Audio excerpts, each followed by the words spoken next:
يسألونك عن الأهلة قل هي مواقيت للناس والحج وليس البر بأن تأتوا البيوت من ظهورها ولكن البر من اتقى وأتوا البيوت من أبوابها واتقوا الله لعلكم تفلحون۔ اے حبیب، لوگ آپ سے نئے چاندوں کے بارے میں دریافت کرتے ہیں، فرما دیں یہ لوگوں کے لیے اور ماہ حج کے تعین کے لیے وقت کی علامتیں ہیں، اور یہ کوئی نیکی نہیں کہ تم حالت احرام میں گھروں میں ان کی پشت کی طرف سے آؤ، بلکہ نیکی تو ایسی الٹی رسموں کی بجائے پرہیزگاری اختیار کرنا ہے، اور تم گھروں میں ان کے دروازوں سے آیا کرو اور اللہ سے ڈرتے رہو تاکہ تم فلاح پاؤ۔ وَقَاتِلُوا فِي سَبِيلِ اللَّهِ الَّذِينَ يُقَاتِلُونَكُمْ وَلَا تَعْتَدُوا إِنَّ اللَّهَ لَا يُحِبُّ الْمُعْتَدِينَ۔ اور اللہ کی راہ میں ان سے دفاعاً جنگ کرو جو تم پر جنگ مسلط کرتے ہیں، ہاں مگر حد سے نہ بڑھو، بے شک اللہ حد سے بڑھنے والوں کو پسند نہیں فرماتا۔ وَاقْتُلُوهُمْ حَيْثُ ثَقِفْتُمُوهُمْ وَأَخْرِجُوهُمْ مِنْ حَيْثُ أَخْرَجُوكُمْ وَالْفِتْنَةُ أَشَدُّ مِنَ الْقَتْلِ وَلَا تُقَاتِلُوهُمْ عِنْدَ الْمَسْجِدِ الْحَرَامِ حَتَّى يُقَاتِلُوكُمْ فِيهِ فَإِن قَاتَلُوكُمْ فَاقْتُلُوهُمْ كَذَلِكَ جَزَاءُ الْكَافِرِينَ۔ اور دوران جنگ ان جارے اور محارب کافروں کو جہاں بھی پاؤ مار ڈالو، اور ریاستی اقدام کے ذریعے انہیں وہاں سے باہر نکال دو جہاں سے انہوں نے تمہیں نکالا تھا، اور فتنہ انگیزی تو قتل سے بھی زیادہ سخت جرم ہے۔ اور ان سے مسجد حرام خانہ کعبہ کے پاس جنگ نہ کرو جب تک وہ خود تم سے وہاں جنگ نہ کریں، پھر اگر وہ تم سے قتال کریں تو جواباً تم بھی انہیں قتل کرو، ایسے جارے اور محارب کافروں کی یہی سزا ہے۔ فَإِنِ انْتَهَوْا فَإِنَّ اللَّهَ غَفُورٌ رَحِيمٌ۔ پھر اگر وہ باز آ جائیں تو بے شک اللہ نہایت بخشنے والا مہربان ہے۔ وَقَاتِلُوهُمْ حَتَّى لَا تَكُونَ فِتْنَةٌ وَيَكُونَ الدِّينُ لِلَّهِ فَإِنِ انْتَهَوْا فَلَا عُدْوَانَ إِلَّا عَلَى الظَّالِمِينَ۔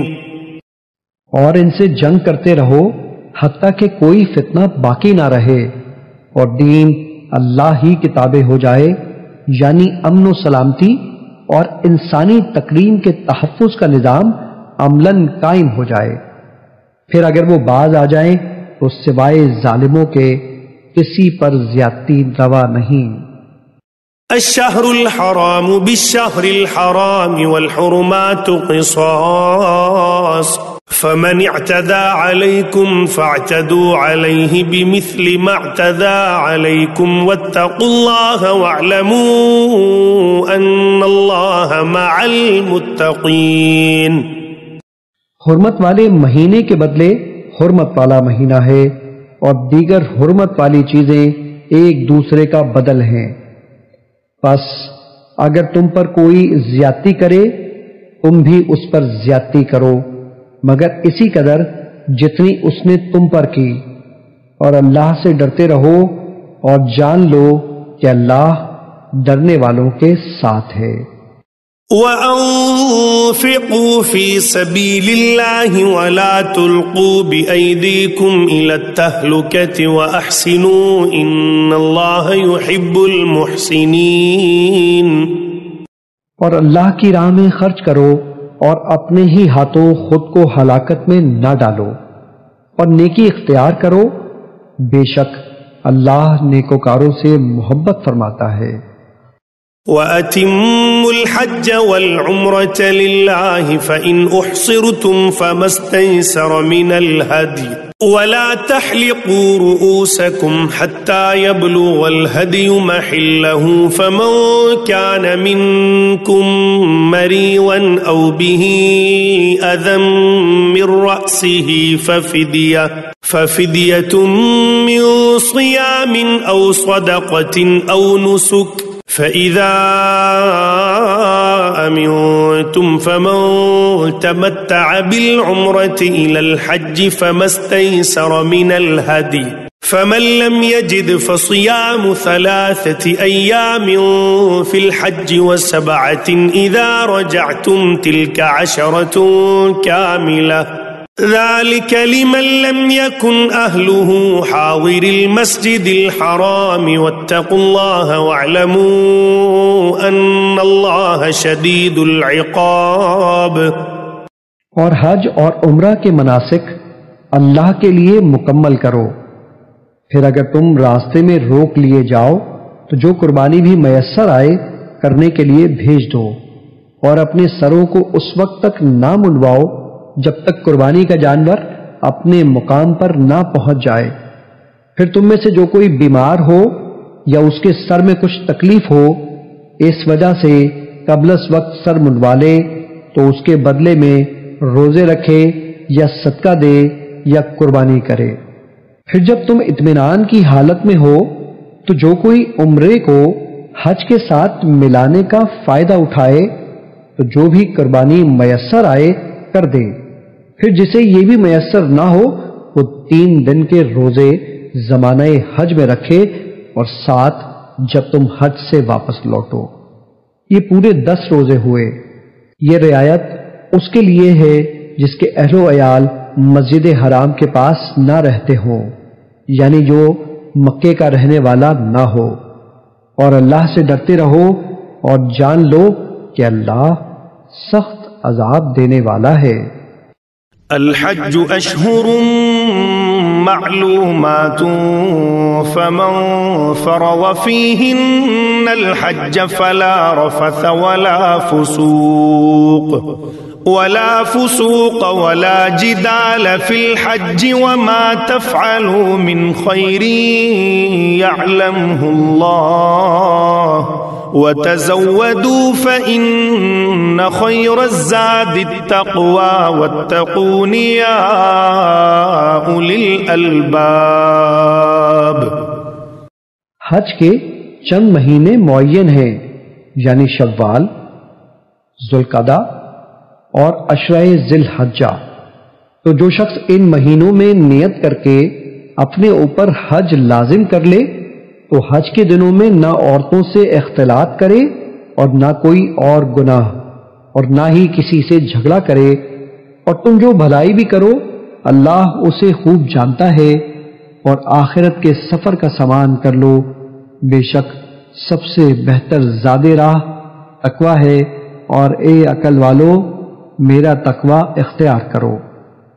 ليس عليكم جناح أن تبتغوا فضلا من ربكم فإذا أفضتم من عرفات فاذكروا الله عند المشعر الحرام واذكروه كما هداكم وإن كنتم من قبله لمن الضالين۔ اور تم پر اس بات میں کوئی گناہ نہیں اگر تم زمانہ حج میں تجارت کے ذریعے اپنے رب کا فضل بھی تلاش کرو۔ پھر جب تم عرفات سے واپس آؤ تو مشعر حرام مزدلفہ کے پاس اللہ کا ذکر کیا کرو، اور اس کا ذکر اس طرح کرو جیسے اس نے تمہیں ہدایت فرمائی، اور بے شک اس سے پہلے تم بھٹکے ہوئے تھے۔ ثم أفيضوا من حيث أفاض الناس واستغفروا الله إن الله غفور رحيم۔ پھر تم وہیں سے جا کر واپس آیا کرو جہاں سے اور لوگ واپس آتے ہیں، اور اللہ سے خوب بخشش طلب کرو، بے شک اللہ نہایت بخشنے والا مہربان ہے۔ فَإِذَا قَضَيْتُم مَّنَاسِكَكُمْ فَاذْكُرُوا اللَّهَ كَذِكْرِكُمْ آبَاءَكُمْ أَوْ أَشَدَّ ذِكْرًا فَمِنَ النَّاسِ مَن يَقُولُ رَبَّنَا آتِنَا فِي الدُّنْيَا وَمَا لَهُ فِي الْآخِرَةِ مِنْ خَلَاقٍ۔ پھر جب تم اپنے حج کے ارکان پورے کر چکو تو منا میں اللہ کا خوب ذکر کیا کرو، جیسے تم اپنے باپ دادا کا بڑے شوق سے ذکر کرتے ہو، یا اس سے بھی زیادہ شدت شوق سے اللہ کا ذکر کیا کرو۔ پھر لوگوں میں سے کچھ ایسے بھی ہیں جو کہتے ہیں اے ہمارے رب ہمیں دنیا میں ہی عطا کر دے، اور ایسے شخص کے لیے آخرت میں کوئی حصہ نہیں ہے۔